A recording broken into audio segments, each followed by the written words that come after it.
everyone, and welcome to this special edition of the Wimbiz Legal Her Story podcast. I am Temiloluwa Ojuawo, and I have the privilege of working as the Senior Legal Counsel at Shoreline Natural Resources Limited, and that's an oil and gas company in Nigeria, where I serve as in an advisory capacity to the board, and I also advise on ESG matters. I began my career in a law firm at Olaniwa Ajayi before transitioning in-house. My professional journey has taught me the power of learning from those ahead of me. I've been privileged to sit at the feet of women who have led me, taught me, and directed me. And this has shaped my journey to where I am today. So as we begin today's conversation, I think we should just sit back and listen, because we have two amazing women who we can glean from, who we can learn from, who have stories to tell. And I think that would shape our journeys into leadership.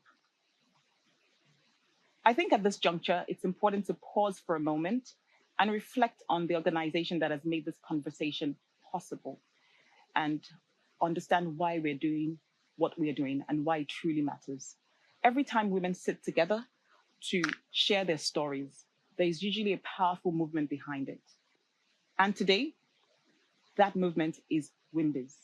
Women in Management, Business, and Public Service. This is an organization that has been shaping destinies, amplifying the voices of women, and championing leadership. Wimbiz is a leading non-profit organization that has been at the forefront of advancing women's leadership here in Nigeria and indeed across the continent. It's a volunteer-driven movement fueled by the passion and commitment of women and men indeed, who believe in equity and progress. Now, within Wimbiz itself sits a powerful initiative, and this is the Women in Law Leadership Program. This program recognizes that while women make up a significant portion of Nigeria's legal profession, too many still struggle to get to that pinnacle of the career. You know, the statistics are quite staggering and telling. Women constitute almost 40% of practicing lawyers in Nigeria, yet only about 5% of senior advocates of Nigeria are women. Only 5 out of 128 branches are led by female chairpersons, one of whom we are honored to be speaking with today. This is what we call a broken pipeline, in my view. I mean, it's not for lack of talent or interest, but because of certain systemic barriers that we will be talking about today as we go ahead. The Legal Her Story podcast is designed to act as a response to this gap, to ask ourselves, why is there a gap in the first place? And how can we bridge this gap? How can we take ourselves from where we are currently to where we want to be? Through honest conversations such as those that we've been having and that which we're about to have now, I believe we can learn, we can glean lessons that can be helpful for those behind and even those right here, you know, to help us on the journey to move to the next step that we want to achieve. So as we begin, I invite you to listen carefully, bring out your pens, your papers, or just have a cup of coffee and let's discuss, let's learn from each other on how we can grow, we can learn, and we can get to that pinnacle of our legal career. So I'm very excited about the people that I have with me, the women of substance that I have with me today. I'm so excited. I'll be introducing someone who has broken a glass ceiling. She has shattered it into bits. I mean, her name is a symbol of courage, competence, progress in the Nigerian legal sphere. Mrs. Tosin Ajose to this platform. You're very welcome, ma'am. Thank you so much, Temiloluwa. Thank you. Thank you. I'm very happy to be here and lovely to meet you, Uche. Lovely to meet you too, Thank Tosin. you. Thank you once again for being here. Thank you for your stories of courage. Thank you for your resilience, for your grit. I think you're charting courses for women. Both of you have had incredible journeys that reflect years of consistency, vision, hard work, and maybe some issues along the way. You know, looking back, what would you say were the key decisions or defining moments that shaped your path to leadership? You know, what were the major things that you say, okay, this was a pivotal moment for me? What experience prepared you for the role you currently occupy today? interesting question. And I will start by answering by saying um, I've always leaned into my authenticity. And my background, I would say, played a very important role in the woman that I am today. And I'd explain why. Mhm. So I come from what I would call a slightly below middle level family. But my parents had always ensured that we we we existed in a reality that balanced all the different real life factors. And what I mean by that is I didn't stay, I lived in an environment where growing up, I saw poverty. Even though I lived in a community where, we were one of the most privileged, around me. But even just waking up to see those realities shaped the way that I saw the world. And then I went to school with the most affluent, from primary school to high school. And that conflict was my first consciousness about what the world was really about. So I had people at home that I would see would go hungry if my mom didn't feed them. But when I got to school, it seemed like we were poor. So I had to, deal with that reality from very early on in life. And it always just made me have a balanced view of the world that, two realities can coexist. Absolutely. And I carried that into life. And because I came from that kind of home, but I also had to live with or be friends with and coexist with a lot of people that were extremely affluent and all of that. My business mind was shapen from very young. I'd say to people that I started my first business, I think about the age of 17 when I was in when I was in university. What were you doing? So I recall then I had a friend whose older ones were overseas and they would bring back, like in trend clothing items for her to sell. And she didn't know how to sell them. I'd just take them from her and carry them all around. I was in University of Lagos and I'd just take them all around and, make sales and I would just put a margin on it and Wow. I was doing that and of course it was really nice. Sometime after that I started selling food. In fact, I made my first million as a student in University of Lagos selling food. And I did that business for almost as long as I was in the university. Wow. So I think that background shaped my mind. And then coming into law, I'll tell a small story. I hope we have the time. Please go ahead. I remember when I finished NYC and I wanted to find work. I had already run a food business and I was doing a bit of events planning and management. I was not a poor young, girl at the time. But I knew that I needed mentorship. And I remember, sitting down with you and this Zacchaeus, I don't even think she would remember, but I went to have a meet with her. Her stepbrother was my friend, and we sat down in her office and I was saying to her that I wanted to work with her. And she said to me, she looks at my CV and she's like, oh, you've interned at ALEX, you've interned at this and that. I'm not going to hire you. I think you should get work in the law business and do it for a bit. In fact, she said to me, do it for 6 months or 1 year. If you don't like it, come, I would hire you. But I worked as a lawyer for over 20 years and, I exhausted the opportunities I thought that were there before I decided that I wanted to do this business. And so I walked out of her office and I'm like, okay, let me get a job in law. And I started out, working as a lawyer for a bit. I struggled, at the initial stages because I was already used to making money and taking my own decisions. So going into privilege was a bit of a struggle, but I did it, and I absolutely enjoyed it. And the beautiful thing about law is every compartment of life is embedded in this business or this practice. So it's interesting. Today I'm doing something in agriculture, tomorrow I'm doing something in mining, and then one other time we're trying to, acquire a jet or we're trying to buy a vessel.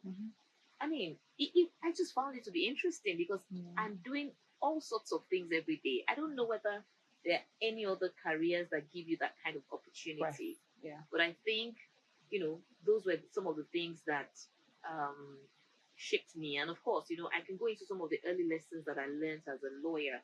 One of the biggest lessons I learned early on as a young lawyer was the lesson in diligence. And I think important to talk about it because for many of us that have had very high points in our academics, we sometimes come into our career with certain expectation that we don't need to work hard. And that hits me very hard because when I started my career, I came into law practice as a joker. Because I somewhat... Care to elaborate? I somewhat had the mindset that, always done well in school. Yeah, it would just be easy. It's just going to be just, and I was just, be too lazy to, do the grind and just want to, sometimes I just want to use one kind bravado to just get along. But I learned very quickly that law does not permit foolery, and absolutely. I had to dial back and ask myself, do I want to do this thing? And I remember my boss then would tell me, you have natural intelligence, but you won't go far if you're not diligent. And that struck a chord in me and changed, my approach to work and the entire trajectory of my career. I think I'll stop here. I hope that was absolutely profound. You talked about the fact that the background you've had, in my view, my understanding of it is that it built resilience in you. There was nothing you couldn't put your hands, get your sleeves up, roll your sleeves and get your hands dirty to do the work. And then the value of hard work, the value of diligence, the saying that hard work would always beat talent. I mean, hard work will always be talent. And that's something that I have also learned in the course of my career as well. The importance of excellence in every little detail. I was just wondering, Uchenna, what are your views as well in terms of your journey? What are the things that have struck you as well? From what Tosin said now, do you share the same story, or is yours slightly different? Is yours slightly, what's your own story and what has struck you on your journey? Well, the similarity is who I am, my journey, and where I am now can also be traced to my background. I think for everybody, really, who you are as a person can be traced to your background, your foundation, your values, and, your values generally and the ethos that you exude can be traced to your foundation. I've always been very strong-willed. You don't look it. You look very... So you see, that's the fun part. That's the fun part because people underestimate me a lot, and then you hit them with it, and they won't know. They don't see me coming. Yes, I've always been very strong-willed, very spirited, like my second son. So he reminds me of myself. Yeah, I know. He reminds me of myself. God so the way he engages me, I just realized what I used to do to my mother. Yes, but very spirited, and I think I got that from my mother as well. I can remember bits of my childhood very vividly, and how I always used to be. I always knew what I wanted. I always knew who I was, and I would always quarrel with my sisters, and because I just want it done a certain way. Leave it now. I'll say no. It has to be like this. Sorry, are they younger sisters? Or... My older sisters. So I come from a family of 5. 4 girls and 1 boy. I'm the third. Okay, right in the middle. I'm the third. So, but my sisters as well are pretty strong women. So my dad was in the military. Ooh. Yes. So my mom played the major role when we were growing up because my dad moved around quite a bit. So she was the steady force at home. So like I said, strong-willed, that has been a constant trait. And the way we were raised to be very confident in ourselves And we're raised to respect people, but we're also not raised as yes children. Yes. You would tell us why we had to do so. That is just the way we were raised. Even with my dad, people say, military, but even my dad, and we're, like I said, 4 girls, 1 boy. So he would give us that room to question him. So you have to come correct.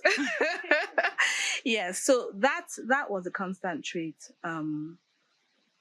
Childhood, I was born and brought up in Jos. Yes. Do you speak Hausa? I do, but I'm the only one in my family who does. So, So there's no guarantee. No, there's no guarantee that because you were born and brought up in Jos, then you should be speaking the language. Because I'm the only one in my family who speaks the language. Yes.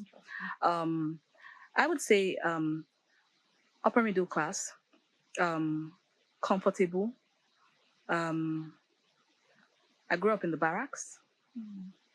Life in the barracks, what it does for you is that it gives you a broad mindset because you're interacting with everyone from all parts of Nigeria, all religions, and we are all coexisting peacefully. Yes, if you want to see somewhere that is detribalized to a large extent, barracks community gives you that. That's so yes, so that was my basic foundation. Moved on to a Catholic girls' school in Jos as well. That also shaped who I am in terms of discipline and morality and all of that. Secondary school as well, strong-spirited. I can't really describe myself as someone who suffered from peer pressure. Yes, I can't say that about myself. I think it has to do with the spirit as well. You know, I just always knew what I wanted. I wanted to chart my own path. After that, university, and even in my relations with my friends, you know, this question of are leaders born or made? It's a balance because you continue to fine-tune yourself and evolve, but I'm the kind of person that naturally taking charge comes to me naturally. Wow. Yes. In my family, We can see that. with my friends. So even, I give you an example, even if you go to my village, I'm Igbo, so we go home. Marriage has made me not to be going home as often, but even at that, even as I'm married, my kids have been to my village more than they have been to theirs. Yes. So even when we go home, my uncles, my aunties, my cousins, everybody comes. If something needs to be done, small me, I'll say it needs to be done.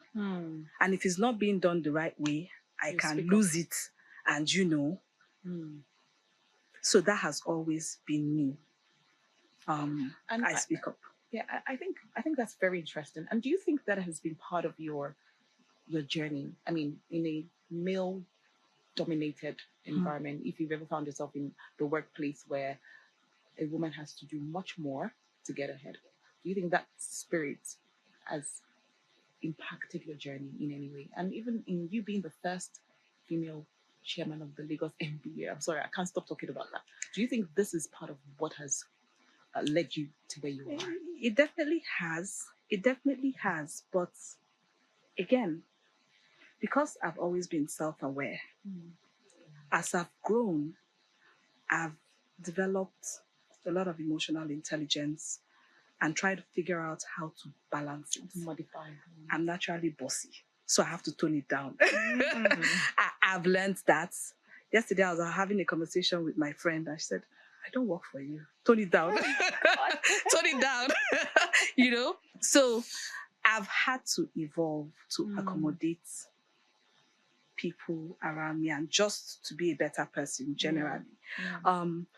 My career, how I started practice in Abuja. And where I started practice in an SAN's law firm, Chief Sulu Akuma SAN. When I went there, he said, I don't pay lawyers' salary. Sorry? Yes, you heard that right. Because I don't believe you can pay a lawyer enough. But here's what you do. You will get your work. You will do your work. with my guidance, and you will keep everything that you make from your work. Okay. So for me, I just needed experience. I am a litigation junkie, courtroom junkie, and I've always known that advocacy was the path for me. Okay. So I didn't apply to the Olaniwuns or the Alukos, no.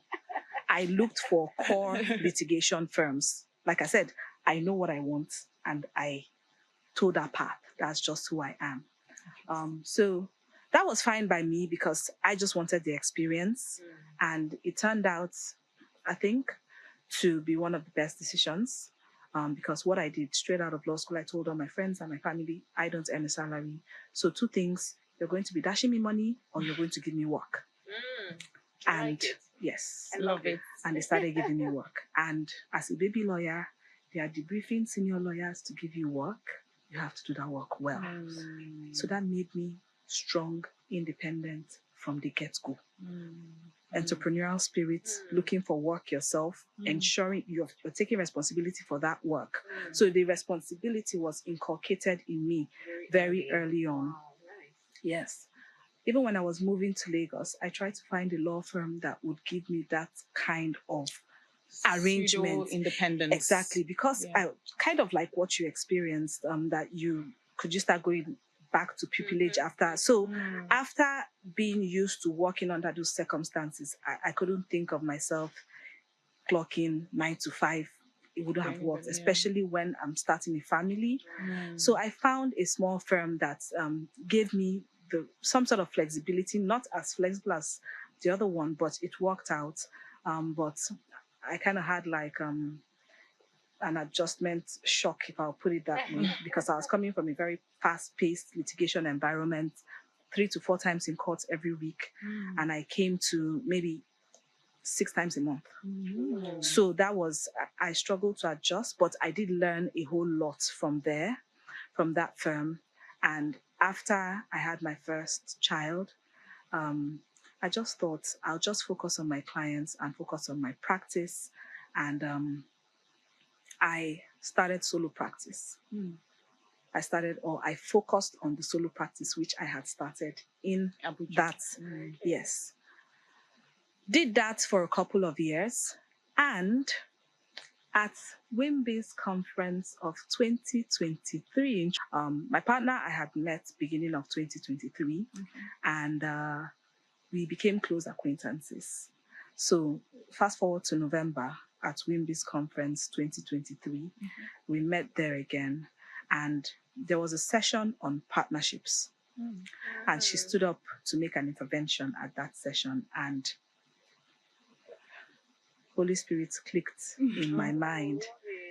And it's not like I was actively looking for a partner or anything, but short of being the Holy Spirit, it was just the moment. And I sent her a message. I said, okay, how are you finding the session? She said, that is good. I said, what do you think about partnerships? She said, she doesn't think it's a bad idea. I said, do you think we should explore partnership?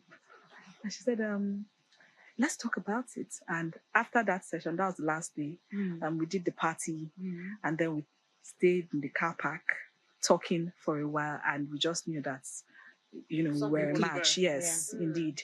And we met regularly after that, and by January, it was a done deal, and we decided to merge our solo practices, and we started Sunesis DLP. So she was practicing as Sunesis legal practitioners. I was practicing as distinguished legal practitioners. So the DLP is distinguished legal practitioners. Yes. And so there's always been this independence and, just do it attitude with me. Now, leadership, I've explained to you that I always just take charge. Even with things like planning a picnic. My friends started teasing me and they used to call me leader. So people say, what makes you think you're the boss of everybody? Why did you just have to take charge? So it comes to me naturally. But like I said, as you grow and you evolve, because I can be bossy, I had to fine-tune things. Fine-tune it. Especially in a partnership. I mean, you would need to learn how to balance Exactly. those. Yes. Exactly. Yes. Exactly. She calls that to mind always, and especially in a male-dominated sphere. Absolutely. So my leadership journey is a culmination of everything from childhood, everything. MBA leadership is a different story altogether. Like I said, I'm a planner. I know my path. The path that has always been before me is I aspire to the bench. Yes.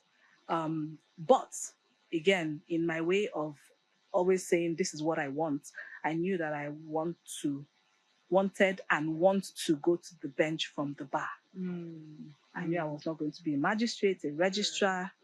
The bar part is the path that I chose to toe. I think I was even more active at the bar in Abuja than when I moved to Lagos. I joined MBA Lagos branch in 2016. I moved to Lagos in 2015. Joined MBA Lagos branch in 2016. I was compliant, pay my dues. I've always been compliant, again, because for these parts, whatever part you want to do, you must be compliant. There can't be any break in your dues and all that. Compliant, I'll attend the periodic meeting here and there. Child rearing years between 2016 to COVID. So compliant, but I did things at my own pace while nurturing my children. Yes. That's very interesting. Yes, while nurturing my children. And but while I was doing that, I was also being me in different spheres of life. In my fellowship that I attend, I joined the prison ministry. We were the team that built the first ever bakery in a correctional facility in Nigeria. Wow. So I provided legal support for them. And when my kids were a bit strong enough, I started actually being more involved in the management of that. And my community, my estate, I was chairman of my estate 3 times. Whoa. I was on the street We need executive. to understand. We need to drill down into how you do this thing. I need to see what your to-do list looks like. Yeah, we need to drill down because that's a lot of things that you put on your plate. I mean, with you, Tosin, how are you able to manage?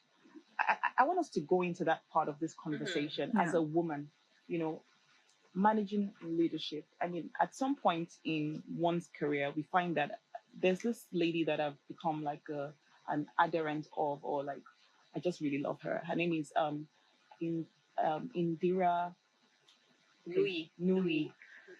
She is the first female CEO of PepsiCo. Yes, chairman of, and I've been listening to all her interviews on YouTube, and there's so much to learn from her.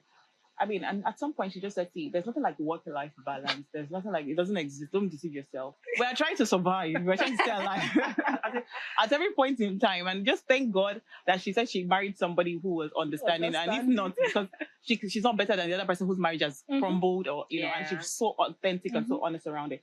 How have you been able to manage all of these things? And do you also have such a full day of, you know, being able, because I'm sorry, let's not talk about me. Let's talk about you. How are you able to manage leadership and life? Temiloluwa, I tell people that we are all just winging it. We are. And for me, it's always important to be an authentic voice, because there are not enough people that are helping people come to terms with the realities of what it is like to build a career. I remember as a young lawyer that was also building a family, I used to spend about 6 hours commuting every day. That was one. Wow. I used to have my to-do list packed to up to 40 something. And I rarely saw my child. This is in the early stages of my marriage. I hardly saw my husband either, you know. And the reality is, when you're trying to balance, it's you as an individual who suffers, because in the middle of it, you're trying to build a name for yourself. I was young, but also quite ambitious. So, as very early on in my career, just like Uche, you're taking responsibility for things even outside work. You're taking leadership positions in church. You're trying to. I used to do a lot of speaking engagements at a point in time in my life. One day I had to dial back and say, Tosin, come, wait a minute. Let's have a conversation. Tosin and Tosin. Tosin and Tosin had a conversation like, is this serving you? Mm. And many times you need to keep asking those questions and defining what is serving you and Per what time. is not. Yeah. One of the things I say to people is that I can spot abuse and waste of time from A mile away. a mile away. And I'm not afraid to walk away, because there's also the thing about people, because they know you're trying to build a career, a name, there's a lot of abuse and taking advantage that happens on that journey. Absolutely. You need to always look at self, look at all the cards that you are served, and all the balls you are juggling, and tell yourself which ones are serving me. The ones that are not serving you, drop it. There was a point in my life where I realized that I was having health challenges. It was almost like, a recurring decimal. Why? Because I had a very interesting, career trajectory as a young lawyer.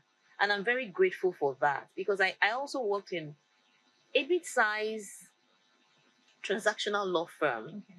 And Here in Lagos? Yes, I worked Okay. in detailed commercial solicitors for about a decade. Okay. And every time I wanted to bring my authentic self to the fore. I started leading very early in my career, and that came with its own burden and its own responsibility. I also told you that I learned to do the grind. I was always learning, always wanting to, show up correct, wanting to be able to lead. I started leading transactions when I was about 3 years at the bar. Sometimes I'm side to side with partners in top law firms. And I'm just 3 years at the bar, but I must come correct. So there was a lot of sleepless nights. There was a lot of, putting in the hard work and the effort. There was a lot of my kids not seeing me. There was pressure in the home front because my husband is also not seeing me, But as I got, further down the career path, I had to tell myself, Tosin, you need to choose what is important. You need to choose what is important. And I'm reordering and reorganizing every time. Every time. So if you're a young lawyer and you're listening to the podcast or the vodcast, it's important for you to have times when you sit down and reorder your priorities. Because those things are changing by the minute. Whatever is not serving you, as a woman, you don't even have the liberty to be able to keep on things that are not serving you. Already you are stretched from homeworks to play dates to birthday parties to, all the many other things that we are all juggling, So I think for me, that's how I do it. I must also talk about, starting a business or a law firm business. I think you are very lucky the journey you took to partnership. For me, I didn't have that privilege. And it was a big struggle. When I started DealHQ in 2018, October, I think it started almost like I was trying to do an experiment. It was a function of what is serving me. What do I want to do at this point in my life? The law firm opportunity I had then was no longer giving me room to explore the other parts of my life that were important to me. And so, even though I loved what I was doing, I enjoyed the work, I needed to find a safer balance that would allow me express myself in all the ways that I wanted to. And that's why, the exit. But when I exited, I didn't even know what I was exiting to. So I just said to myself, okay, so what's next? And I'm like, okay, law is all I know. So let's start a law firm. And we started a law firm. I didn't even have the confidence to be looking for a partner. How? I don't even know if this thing is going to work, So we started 2 lawyers two young lawyers and an accountant. We started, and you know, there are ways that the universe just continues to validate you as you are going. In that first year, between October and December, I made a lot of money. And I'm like, oh, is this how this works? I'm here for it. Oh, there's a lot. A lot can happen in October to December. And, you know, the next thing, we got IFLR ranking by the February of the next year. And I'm like, oh, this is how easy it is. Okay, let's go. We're doing this. You know, and so there was now, you know, trying to position to fit this new status that seems to be forming. And the journey to, okay, let's find partners started. My goodness, I've had 50 conversations. Wow.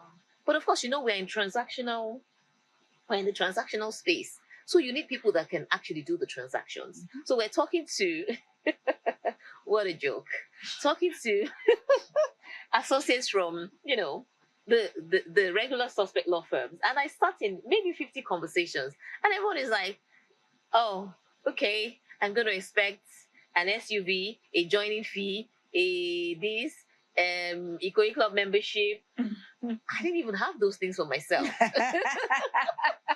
So I'm like, come on, guys, let's build something. I didn't find people who wanted to build. And so I went on this painful journey of running and building a business. I never wanted to be a solo founder, but I found myself, you know, cycling through young lawyers. But what shocked me was cycling through these young lawyers. One of the things that God has blessed me with is the grace to be able to build people. And you know, in those days, I would come into the office, roll my sleeves. I was a partner. I was a teacher. I was a mentor. I was forming lives and destinies from scratch because nobody was coming. We were not attractive enough to, you know, be able to hire people at certain levels. And so I just say, you know what? I'm going to work with what I have. I didn't find any support from the women community, the law community in Nigeria. I didn't. None. Sometimes you are seeking out support and you are getting non-committal responses. Sometimes you are just wishing that there were some people that are mindful enough to say, let me hold your hand. Because I understand what it's like to be on this journey. At that stage, yeah. There was one person though, and I give credit to her every time. And when I have these kind of conversations, I name names because those things are important. I remember Yemi Ananichi, who at the time was running Sefton Frost. This was the only person that ever reached out to say, Tosin, I heard what you're doing. Let's have lunch. And we sat down, we had lunch, and she was like, you know, giving me all the, don't worry, you know, just keep at it. If you have any issues, you can call me. And now this is someone that I wasn't even very close to, you know, we had a professional relationship because we'd worked together maybe sometime, but she didn't know me well enough to even vouch for me or anything. But she was a solid anchor in those times. And I had to seek out women mentors. And the reason why it's important is because entrepreneurship for a woman is a completely different kettle of fish from any other person. Why? Because there's a struggle of trying to grow a business and what it does to the home front, which we cannot underestimate. Because the business is crying for your 24-hour attention. You have your family that is also crying for your attention. And you have all the other things, your faith and all of that you are juggling. And you don't want what you're building to die. There's a method to the madness. And I thank God for mentorship, because I did eventually get female mentorship. But it didn't come from the legal space. And it also came from someone who was building her own business almost at the same time with me. So it was a relationship that was built on honesty, on growth, on trust, on accountability, on telling me, oh, Tosin, I'm going through the same thing too. But maybe, with the benefit of experience, she's able to say, oh, maybe we should do it like this. And that helped me to begin to frame and shape. And that's why, for me, conversations around mentorship, holding women up, count me in Anytime. every day, because I know I know how much it eases the burden, just for you to see a frame of possibilities. Someone you can say, oh, if this person can do this, then I can. Or a voice that validates what you're doing, or a voice that tells you it's going to be okay, or a voice that sometimes tells you, yeah, that's the pathway. This challenge, oh, no, it's okay. You're going to have to do this because that's the pathway to get to where you're going. Those voices are so important. And I'm excited that, we're having these kinds of conversations. And I hope that Wimbies will continue to, enhance the voices of women genuinely supporting other women. Not show, but genuinely holding people's hands up and supporting them through the tides and the cycles of life and their career. The mentorship part of it is extremely important. I mean, when we started this conversation, I said, we learn from experience. It need not be your own personal experience. If someone has been there before and they tell you there is no road here, it's a lesson for us as well. In as much as we're speaking about maybe the mentorship we received or the ones we did not receive, we also have a duty to mentor those that are coming behind. And I hope we continue to do this on purpose. Because the good India, once again, sorry, I hope I'm getting her name right. She said that, you don't find mentors find you. You can't come and say, be my mentor, be my mentor. I mean, they will do it for a while, and after some time, you're like, you know what? So mentors are the ones that find you. So the lessons for would-be mentees is that you are raw material that is worthy. People want to latch on to good things, right? And they see that this one is a potential. They want to latch on to good. So you have to also be prepared to be somebody's good thing that is, oh, I'm part of that person's success story, And on us as well, let's look out for people. When we see people struggling, let's look out for it. Because, I mean, there's this story that you hear about women in the workplace where it's a case of, you're on your period. And when then? Are you, and so, okay, do you need Panadol? And then get back to the, there's this lack of empathy because it's a feeling of, I went through worse when it was my time. So you won't come here and be making your bag of excuses. Sometimes it's genuinely not excuses. Sometimes it may be, but I think it's important to look at each case by case, and show empathy as we're going along the way. How have you been able to maneuver yourself? I've had a boss who doesn't like to hear that word. She feels like it's stifling when you come with this cloak of women and women, just be excellent, you will be found. That's her view. Another view will be like, okay. I mean, what you said, if we're both in a law firm starting our journeys, I'm a man, you're a woman. By the time we're 5 years, in the law firm, you've gone on 2 maternity leave. I mean, we cannot be on the same level. Do you get what I'm saying? I mean, if they're going to be assessing you based on... So there are so many things that are working against the average woman. Yeah. When it's time to go look for work, there are certain places that you will struggle to go to. There are certain times you won't want to be found outside. I mean, there's so many things. There are certain conversations you wouldn't want to be caught. You don't want to travel for work. There's certain things that you don't want to be seen at, even though it's benign. So, I mean, how have you been able to rise above it, if you have been able to? And if you've struggled, what have been your areas of struggle? And what do you think could make it easier? Because, I mean, those statistics that I reeled out earlier, they're actually quite worrisome.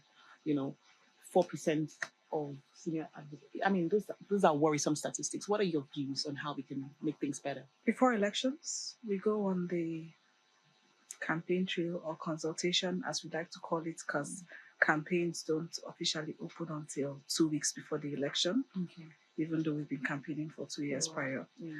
During consultations, One of the times I went to Nigeria, someone asked me a very similar question. How have I been able to navigate, how did she put it? How have I been able to navigate challenges that I have experienced, especially from men folk, because I'm a woman? And I gave an honest answer. I said, I haven't experienced much discrimination because I am a woman. And I pointed to my campaign team that came with me. There were about 2 women and the rest were men. And I said, I have actually received quite a lot of support from men. The person who encouraged me to run was a man. The person who encouraged me to get more involved in MB activities is a man. Let me use present tense, is a man. So I said that, and when we went back there the next time, I got feedback that they were not happy with my answer. This is the first ever time every leadership position that I have occupied, I've been appointed, nominated for, or I've just taken it on, or it's been thrust on me. I never went to anyone to say, give me this. Never. And that has always been my stance. And I don't know, people say I make a good politician. I don't like the game. I don't like it. But funnily, right from university, they will say, are you going to be a politician? I say, no. But if you appoint me, I'll do it well.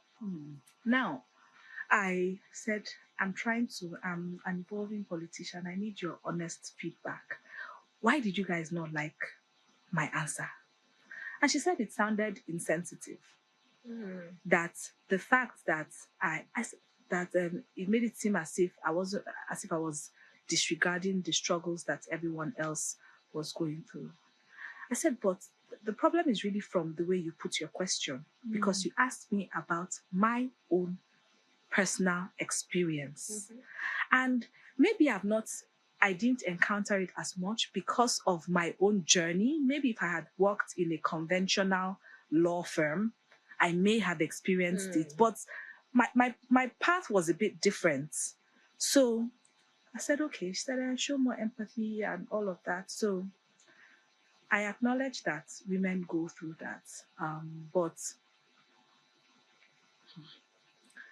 I have actually gotten quite a lot of support from men. And again, because of the kind of person that I am, very independent-minded. I don't like to depend on people for stuff.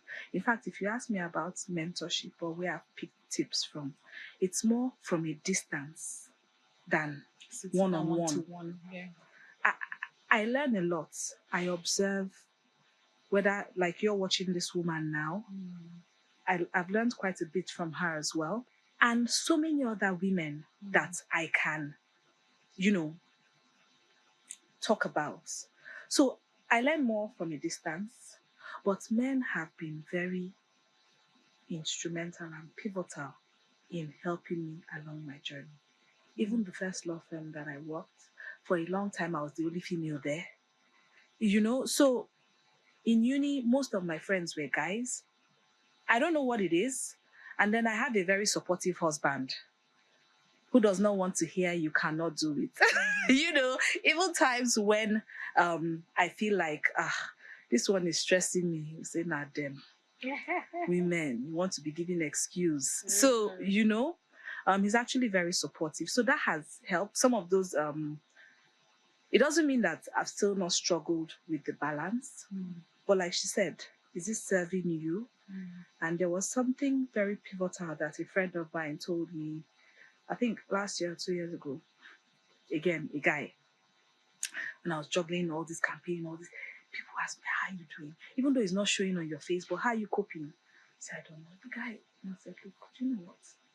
Before you go for all these things, you have to ask yourself, how is this adding to my bottom line? That's the question I ask myself every day before I take on an engagement. Is this adding to my bottom line? There are times and seasons we keep evolving, like you said.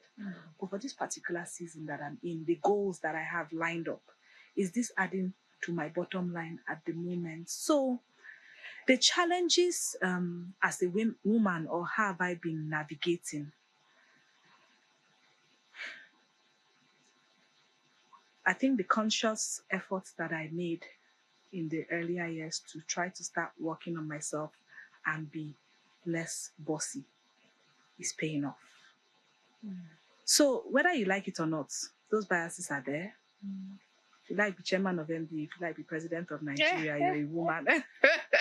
You're a woman, and they can respect you, both women and men alike, but you still have to prove yourself. But what I've noticed is that as a woman, you may have to be, and this is what has been working for me anyway, you may have to be tone it down a bit. Because like they say, what a man will say, and they will think it's okay, he's just being a man, he's just being a boss.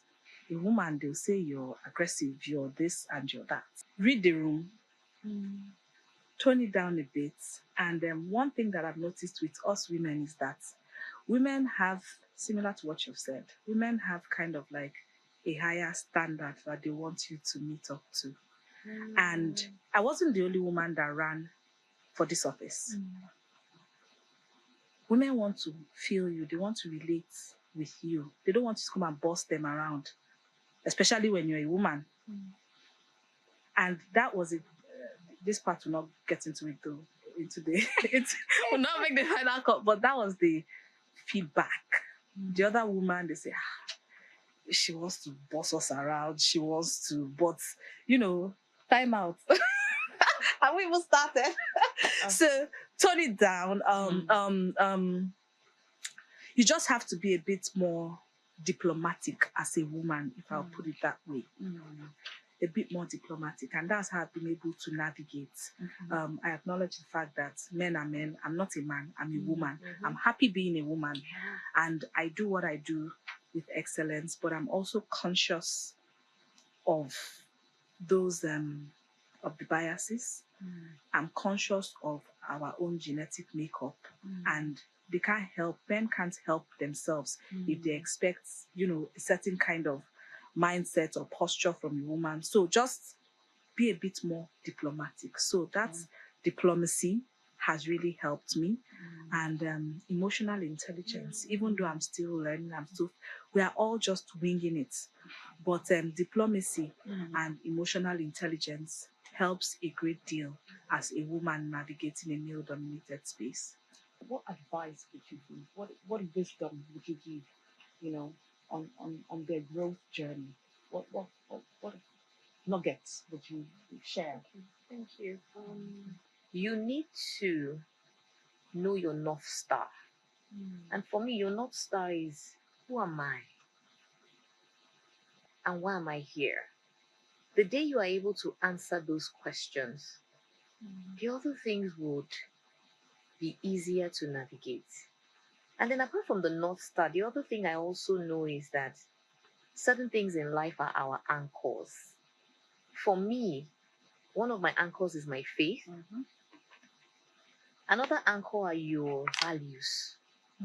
What's your value system? Another anchor is the things that are important to you. Family will be one of them. Another thing will be your ambition.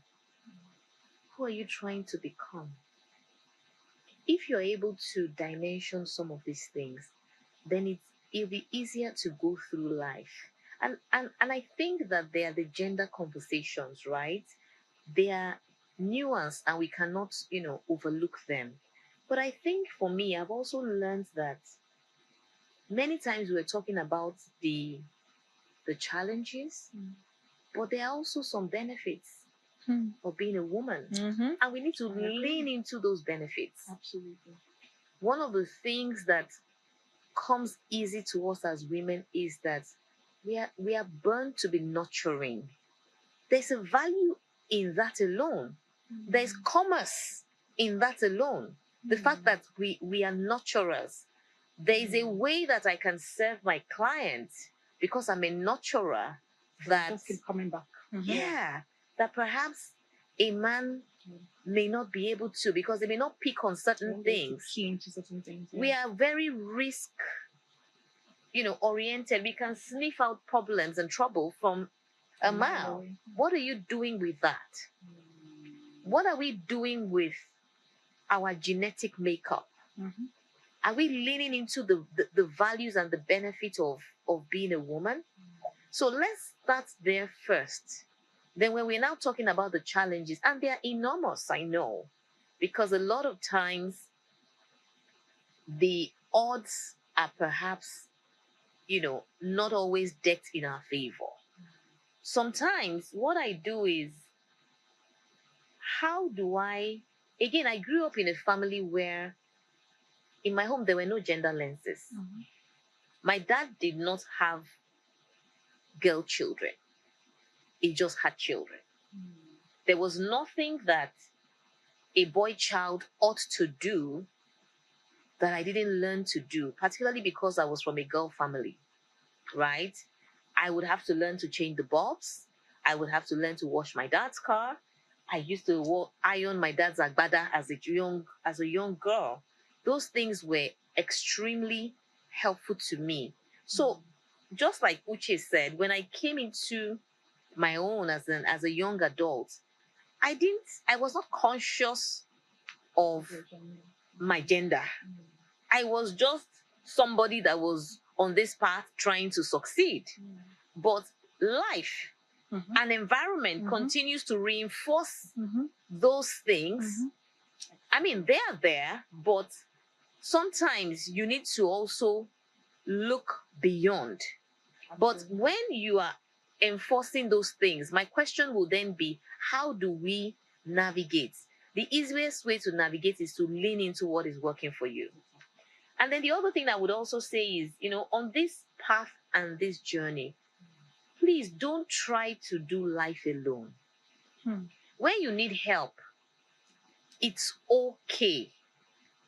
Sometimes I go to board meetings and I come in late. And I'm okay to say, I'm sorry I had an emergency. My child had this, that.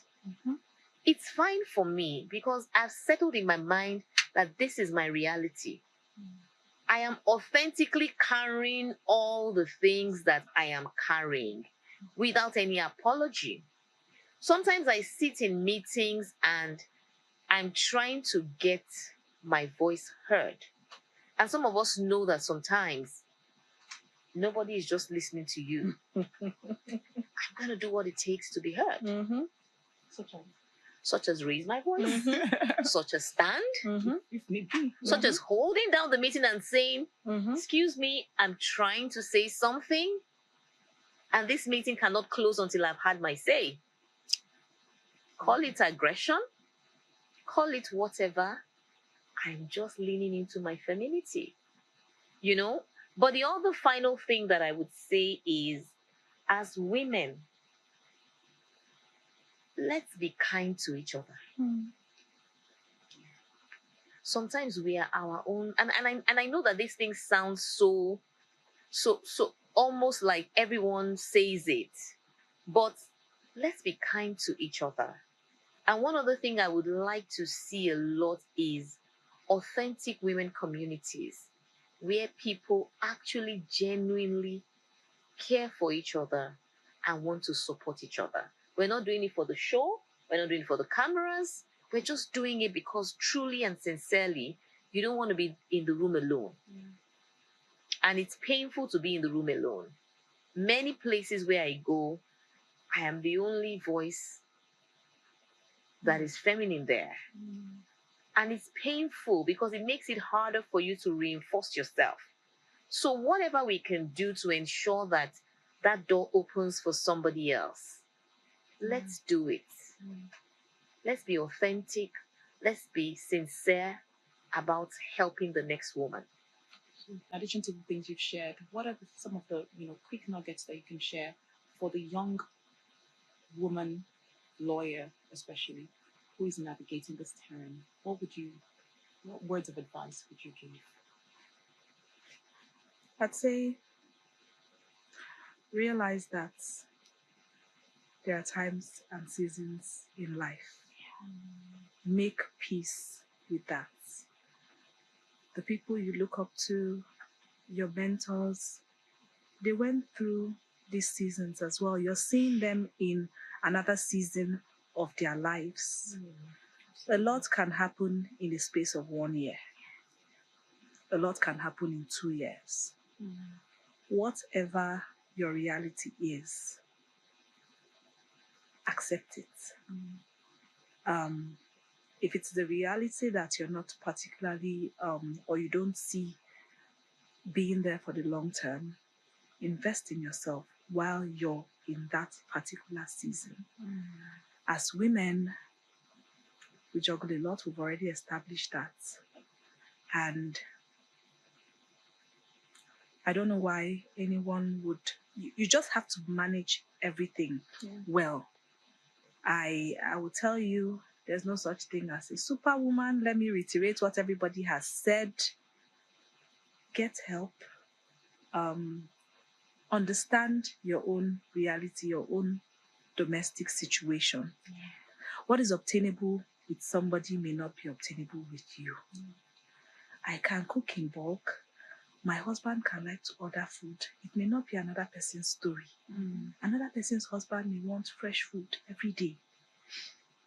If that is your reality, guess what? It can pass, actually, if it's not working for you. But just figure out how to manage it. Figure out how to manage it and make the best of every situation you find yourself. That's number one. Number two, why can't you take that top position? Women, we have been socio-culturally programmed to play the supporting role. Is what it is. I draw a clear distinction between when I'm at home and when I'm out. When I'm home, I take my role as a wife. Yes, I'm supporting. I'm very good at that. When I leave my door, we are equal. Me and I don't see gender. I see us as equal. So why can't you take that top position? Why can't you aspire to partner? Why can't you aspire to SAN? We're talking about the statistics. But guess what? If you want it, you can get it. You know what to do. The rules are there. The criteria is there. So it's not like anybody's shutting women out. We are just not going for it. It's the socio-cultural programming. So we need to work on that first and know that we can do it. And we actually have all it takes. We are great at multitasking. Like she said, we have some innate things in our DNA that we can leverage on. It doesn't kill. You may have to stretch yourself a bit, but understand your own situation and work with it.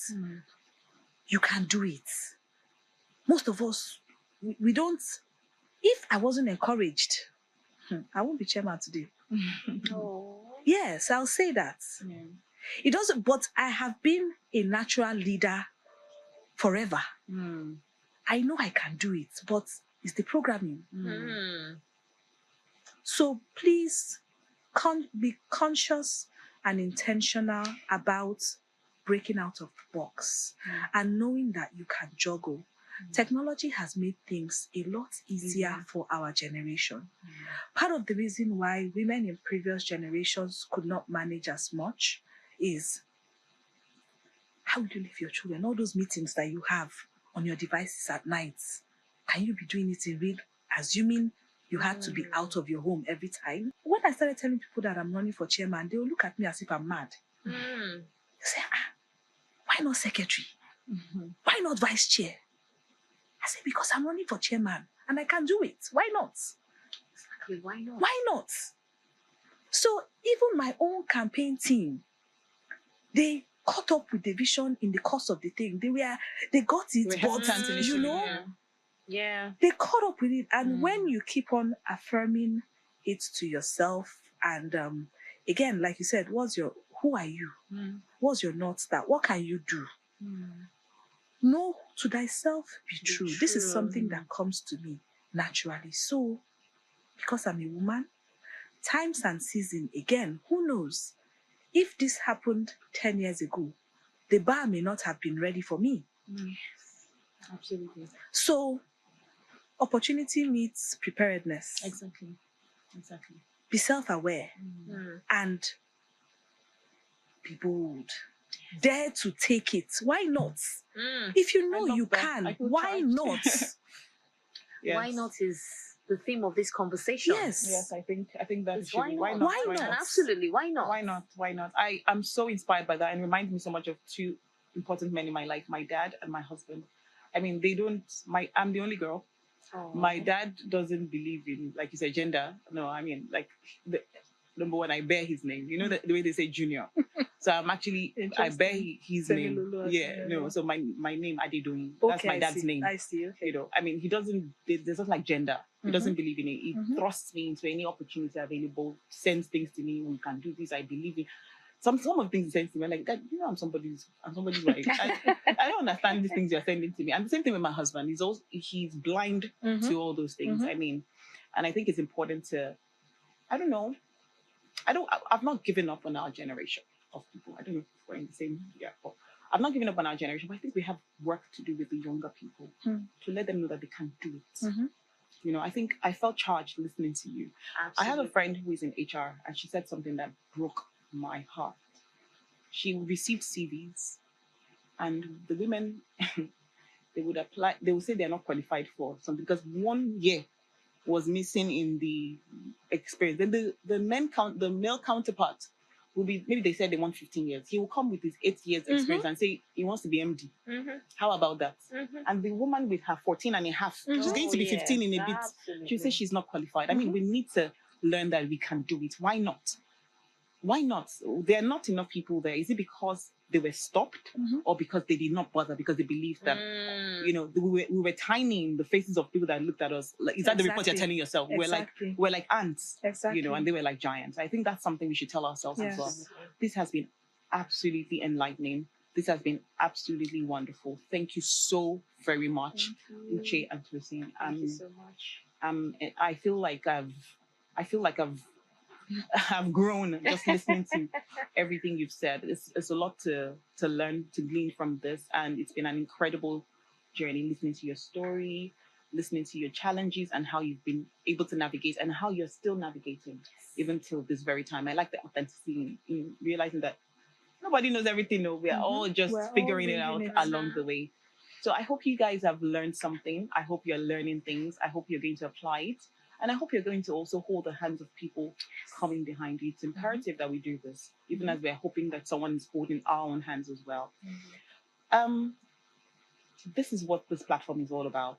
We're here to share stories. We're here to sharpen each other. We're here to remind ourselves that growth and leadership is possible at any stage. We can still keep doing better as we go along.